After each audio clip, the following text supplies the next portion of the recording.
नमस्कार दोस्तों, तो स्वागत करते हैं आपके प्यारे YouTube चैनल अभी क्लास 0.1 में। तो आज हम लोग पढ़ने वाले हैं क्लास 12 के हिंदी का बहुत ही प्यारा टॉपिक जो कि है रस। रस के अंतर्गत आने वाले सभी टॉपिकों को हम लोग पढ़ेंगे जो कि आपके एग्जाम में प्रतिवर्ष पूछे जाते हैं। तो देखिए हम लोग रस को पढ़ते समय किस प्रकार रस को पढ़ने वाले हैं, बहुत ही मजेदार ट्रिक से पढ़ने वाले हैं। आइए देखते हैं हम लोग रस में किस किस टॉपिक को कवर करने वाले हैं।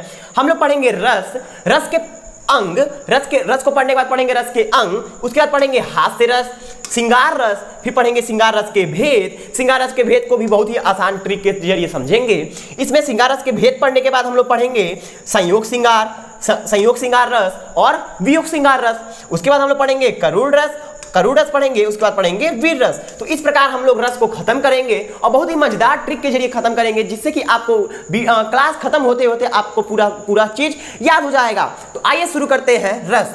देखिए रस का जो अर्थ होता है वो होता है आनंद, यानी किसी भी चीज को देख के या सुन के या पढ़ के हमको जो आनंद की प्राप्ति होती है उसी को हम लोग बोलते हैं रस। इसकी परिभाषा क्या हुई, एक बार परिभाषा पढ़ लेते हैं। इसमें देखिए, काव्य को पढ़ने, सुनने अथवा नाटक देखने से मन में उत्पन्न होने वाले आनंद को रस कहते हैं। मतलब काव्य को पढ़कर, यदि किसी कविता को पढ़कर अथवा सुनकर, जरूरी नहीं है पढ़ी के आनंद आए, उसको सुनकर भी जो आनंद आएगा, अथवा नाटक देखने से, और कोई नाटक देख रहे हैं, उसमें हंसने वाला पात्र है, हमको हंसी आ गई, बहुत ही दयनीय कहानी है तो हमको दया आने लगा, कई लोग रोने लगते हैं, तो उससे जो उनको भावनाएं उत्पन्न हो रही हैं उन्हीं को बोलते हैं रस।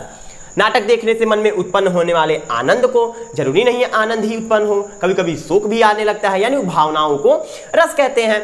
तो इसमें देखिए हम लोग मनुष्य हैं, हमारे मन में कई भावनाएं विद्यमान रहती हैं हमेशा, जो कि समय आने पे निकलती हैं। जैसे खुशी का माहौल है, खुश हो जाएंगे, उदास हो जाएंगे, हम डर जाएंगे किसी चीज को देखकर, गुस्सा आएगा हमें, शर्मीले हो जाएंगे, उत्साहित हो जाएंगे, चिंतित हो जाएंगे। माना हमारे मन में अनेक प्रकार के भावनाएं विराजमान रहते हैं जो समय आने पे निकलती रहती है। तो आइए अब आगे देखते हैं इसमें क्या पढ़े। रस का अर्थ हुआ आनंद।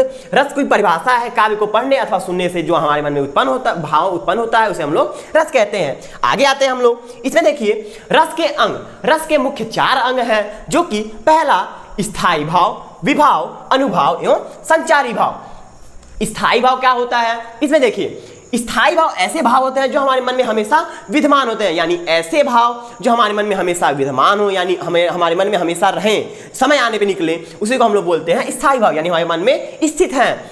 विभाव किसको बोलते हैं, मान लीजिए हमारे पीछे भूत आ जाए तो उस भूत को देखने के बाद हम क्या करेंगे, भागने लगेंगे।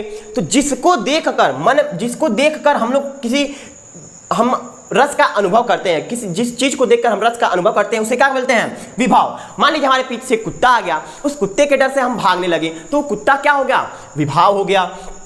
हम रास्ते में जा रहे हैं, हमारे पीछे चुड़ैल आ गई या चुड़ैल की आवाज आ गई तो हम उस आवाज को सुन के क्या लगेंगे, पहले तो कांपने लगेंगे या तो फिर भागने लगेंगे। तो हम उस चीज को, चुड़ैल को देखकर भागने या कांपने की क्रिया कर रहे हैं तो वो चुड़ैल क्या हो गई, विभाव हो गई। समझ में आया। अब देखते हैं अनुभाव। हम उस चीज को देखकर क्या अनुभव कर रहे हैं उसी को बोलते हैं अनुभाव। यानी ये बच्चा जो है वो भूत को देख के क्या किया, भागने लगा, तो भागना क्या है, अनुभव। भागना क्या है, अनुभव। हम कुत्ते को देख के क्या हुए, भागे हैं या तो कांपने लगे हैं, तो वो कांपना या दौड़ना क्या हुआ, अनुभव हुआ। यानी विभाव को देखकर जो हम अनुभव करते हैं उसे क्या बोलते हैं, अनुभव। किसी मजेदार कहानी को पढ़कर हमें बहुत ही हंसी आने लगती है, यानी मतलब चुटकुला पढ़ते हैं तो हंसी आने लगती है, रोके नहीं रुकते हैं हम लोग, तो उसको अनुभव करते हैं ना, तो उसे वो क्या हुआ, अनुभव हुआ। यानी किसी मोटिवेट लाइन को पढ़कर हम कोई मोटिवेशन दे रहा है, उसकी बातों को सुनकर हमारे मन में बहुत ही अच्छा आनंद आया, हम ताली बजाने लगे, तो ये ताली बजाना क्या है, अनुभव है। संचारी भाव क्या होता है, संचारी भाव देखिए यहाँ पे बुलबुले हैं, यानी संचारी भाव जो होता है मन में आता जाता रहता है, यानी ऐसे भाव जो मन में आते जाते रहे उन्हीं को हम लोग क्या बोलेंगे, संचारी भाव बोलेंगे। जिस प्रकार एक बहुत ही मजेदार इसका ट्रिक है, जैसे कि मान लीजिए हम लोग किसी के बारात में जा रहे हैं, रास्ते में 4 व्हीलर में बैठे और बारात के लिए निकल लिए, हम लोग बहुत ही खुश हैं। रास्ते में जाते समय मान लीजिए कोई घटना देख लिए, रास्ते में वैसे ही बहुत सारी घटनाएं होती हैं, हम लोग किसी घटना को देख लिए तो हमारा मन दुखी हो जाएगा। फिर थोड़ा आगे जाएंगे, किसी शादी को देख लिए या तो कोई कहीं डांस चल रहा है उसको देख लिए तो हमारा मन क्या हो जाएगा, प्रसन्न हो जाएगा। फिर आगे चले, फिर कोई घटना देख लिए, हमारा मन दुखी हो गया। तो उस ऐसे भाव जो हमारे मन में आते जाते रहते हैं उसे हम लोग क्या बोलते हैं, संचारी भाव कहते हैं। आगे अब देखते हैं इसमें देखिए हास्य रस। इस रस की क्लास में हम ऐसी रस की परिभाषा लाए हैं जिसको यदि एक ही परिभाषा आप याद करेंगे और किसी भी रस का यदि स्थायी भाव और उस वहां पे रस का नाम लिख देंगे तो ये परिभाषा उस रस की हो जाएगी। कैसे, आइए देखते हैं। इसमें देखिए हास्य का हम लोग क्या किसकी परिभाषा लिख रहे हैं, हास्य रस की परिभाषा लिख रहे हैं। इसमें देखिए इसकी परिभाषा क्या हुई, विभाव अनुभाव एवं संचारी भाव, विभाव अनुभाव एवं संचारी भाव के संयोग से। परिभाषा क्या है, विभाव अनुभाव एवं संचारी भाव के संयोग से। अब जिस रस का आपको परिभाषा लिखना है उसका स्थायी भाव यहां पे लिख देंगे। इसका है हास, हास नामक स्थायी भाव की उत्पत्ति होती है, उसे क्या कहते हैं, हास्य रस कहते हैं, उसे हास्य रस कहते हैं। यहां पे क्या करना है आपको, इस परिभाषा में क्या, इस परिभाषा अगर यदि लिख रहे हैं तो इसमें क्या करना है, किसी भी रस का परिभाषा यदि लिख रहे हैं तो वहां पे उस रस का स्थायी भाव लिख देंगे और उस रस का नाम लिख देंगे, तो यह परिभाषा उस रस का हो जाएगा। यहाँ पे हास्य रस का लिख रहे थे तो इसमें लिखेंगे विभाव अनुभाव एवं संचारी भाव के संयोग से हास नामक स्थायी भाव की उत्पत्ति होती है, उसे हास रस कहते हैं। मान लीजिए हमको करुण रस का लिखना है तो लिखेंगे विभाव अनुभाव एवं संचारी भाव के संयोग से करुण नामक स्थायी भाव की उत्पत्ति होती है, उसे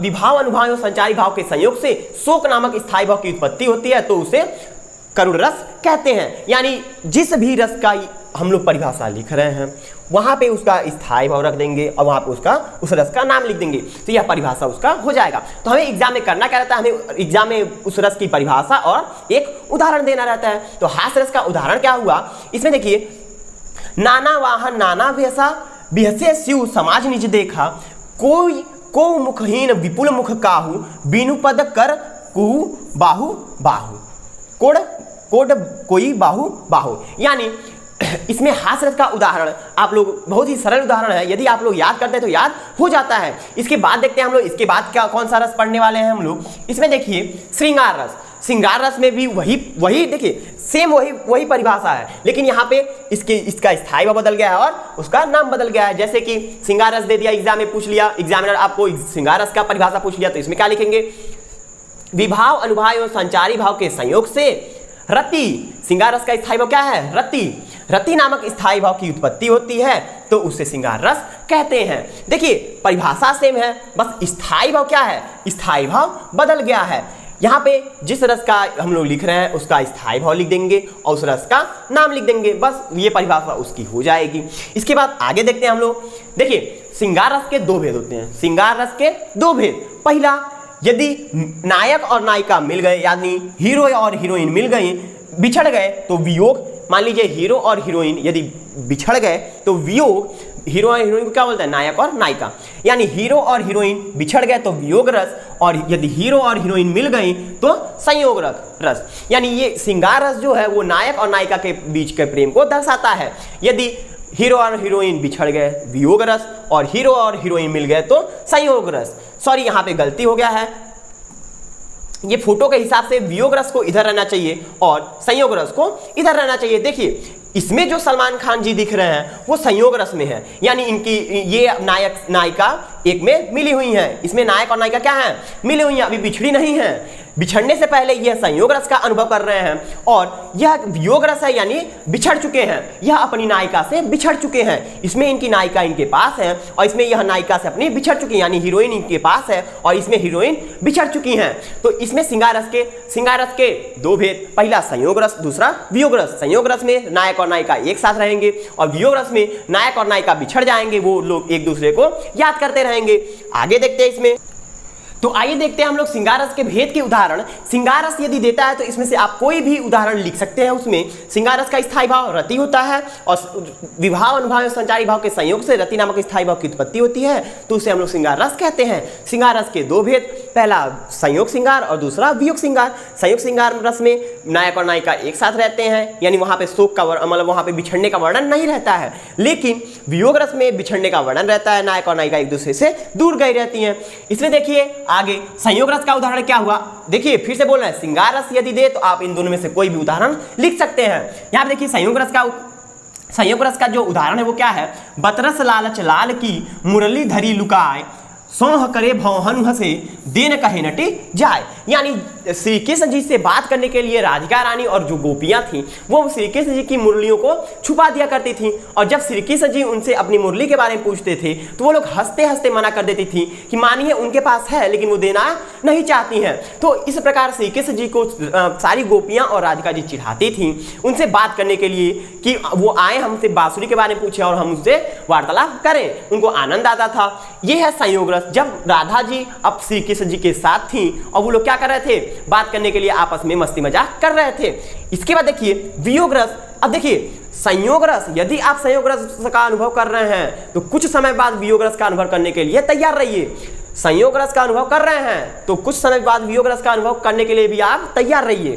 तो वियोग रस में देखिए खुद राधिका जी संयोग रस का अनुभव करने के बाद क्या कर हो गई, वियोग रस में चली गई। जब श्री कृष्ण जी मथुरा चले गए कंस को मारने, तब राधिका जी क्या हो गई, उनके वियोग में वियोग रस में चली गई। तब वो उस समय का वर्णन किया गया है इसमें, इस उदाहरण में देखिए, निस्दिन बरसत नैन हमारे सदा रहत पावस ऋतु हम पे जब से श्याम सिधारे। यानी तब राधिका जी कहती हैं कि प्रतिदिन हमारे जो आंखें हैं, आंखों से आंसू निकल रहे हैं, मानो जैसे कि सावन का मौसम हो, ऋतु पावस ऋतु हम पे जब से श्याम सिधारे। और यह जब से श्री कृष्ण जी गए हैं हमारी आंखों से आंसू निकलती जा रही है, मानिए जैसे कि सावन का मौसम हो। तो यह है संयोग रस और यह है वियोग रस। आगे देखते हैं हम लोग, इसमें देखिए करुण रस। प्रतिवर्ष ये भी आपके एग्जाम में पूछा जाता है, तो इसकी भी परिभाषा एक बार देख लीजिए। देखिए परिभाषा सेम है, बस स्थायी भाव यहाँ पे बदलना है। स्थायी भाव और यहाँ पे उस रस का नाम लिख देंगे। मान लीजिए हमको करुण रस का लिखना है तो यहाँ पे लिख देंगे विभाव अनुभाव और संचारी भाव के संयोग से शोक। करुण रस का स्थायी भाव क्या होता है, शोक नामक स्थायी भाव की उत्पत्ति होती है, तो उसे करुण रस कहते हैं। उसे क्या बोलते हैं, करुण रस कहते हैं। देखिए एक ही परिभाषा से आप लोग तीनों रस का उदाहरण परिभाषा याद कर ले रहे हैं, बहुत ही अच्छा बात है। बस आपको उदाहरण याद करना रहेगा। आगे देखिए इसका उदाहरण क्या है, इसमें शोक के बारे में बताया गया रहेगा। मान लीजिए कोई आपसे प्रियवर आपका हमेशा के लिए चला गया हो, उसे हम लोग क्या बोलेंगे, करुण रस। किसी माता का बेटा चला गया हो, उसको बोलेंगे करुण रस। वहाँ पे बहुत दयनीय स्थिति रहती है, बहुत ही शोक, वहाँ पे हमारे मन में क्या आता है, शोक भावनाएं आती हैं। विभाव अनुभाव एवं संचारी भाव के संयोग से शोक नामक स्थायी भाव की उत्पत्ति होती है, करुण रस कहते हैं। उदाहरण क्या है, मणि खोए भुजंग सी जननी फंसा पटक रही थी शीश, अंधी आज बनाकर मुझको किया न्याय तुमने जगदीश। ये भी उदाहरण है जो कई वर्षों से बच्चे याद करते जा रहे हैं और बहुत ही प्यारा उदाहरण है। यदि आप याद करके चले जाते हैं, एग्जाम में लिख देते हैं तो बहुत ही अच्छा नंबर प्राप्त कर सकते हैं। आगे देखते हैं हम लोग, जो कि लास्ट है, जो है वीर रस। देखिए इसमें परिभाषा क्या है इसकी, वीर रस की सेम है, विभाव अनुभाव और संचारी भाव के संयोग से उत्साह नामक स्थायी भाव की उत्पत्ति होती है, उसे वीर रस कहते हैं। देखिए अभी के जो बच्चे हैं उनके मन में, जो आप क्लास 10th में है, 12th में है, तो आपके मन में वीर रस का बहुत ही प्रचुर मात्रा में उत्पादन हो रहा होगा, बहुत वीर रस जो है वो निकल रहा होगा। किसी मान लीजिए हम जब बच्चे थे तो हम बॉर्डर मूवी देखने के बाद हमारे मन में वीर रस का उत्पन्न हो जाता था कि हम भी पाकिस्तान में जाएंगे, अभी हमको कोई बॉर्डर पर खड़ा कर दे तो हम भी 2-4 पाकिस्तानियों को मार दें। यही वीर रस है। यानी किसी योद्धा की कहानी पढ़ ली, हमारे मन में उत्साह आ गया कि हम भी किसी दुश्मन को, किसी अंग्रेज यदि अब आ जाए तो हम फिर उनको मारेंगे। तो ये क्या है, किसी बॉर्डर मूवी को देख के हमारे मन में क्या आता था, उत्साह। यानी वीर रस का जो स्थायी भाव क्या है, वह है उत्साह। विभाव अनुभाव संचारी भाव के संयोग से उत्साह नामक स्थायी भाव की उत्पत्ति होती है, उसे वीर रस कहते हैं। इसका उदाहरण, मैं सत्य कहता हूं सखे सुकुमार मत जानो मुझे, यमराज से भी युद्ध में प्रस्तुत सदा मानो मुझे। यह पंक्ति अभिमन्यु जी के द्वारा अभिमन्यु जी के ऊपर कही गई है। जब अभिमन्यु जी चक्रव्यूह को तोड़ने रणभूमि में जाते हैं तो लोग उनका मजाक उड़ाते हैं कि यह नन्हा बालक 16 वर्ष का बालक आया है चक्रव्यूह को तोड़ने। तभी उस समय जो अभिमन्यु जी हैं वो कहते हैं, मैं सत्य कहता हूँ सके सुकुमार मत जानो मुझे, यमराज से भी युद्ध में प्रस्तुत सदा मानो मुझे।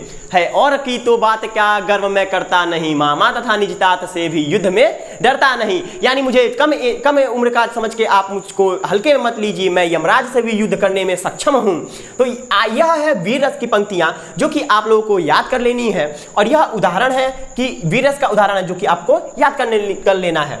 यह वीर रस का परिभाषा था और यह वीर रस की उदाहरण थी। तो आशा करते हैं यह क्लास आप लोगों को बहुत ही प्यारी लगी होगी। यदि आप लोगों को क्लास समझ में आई है तो हमारे चैनल को सब्सक्राइब करें और वीडियो को लाइक करें। धन्यवाद।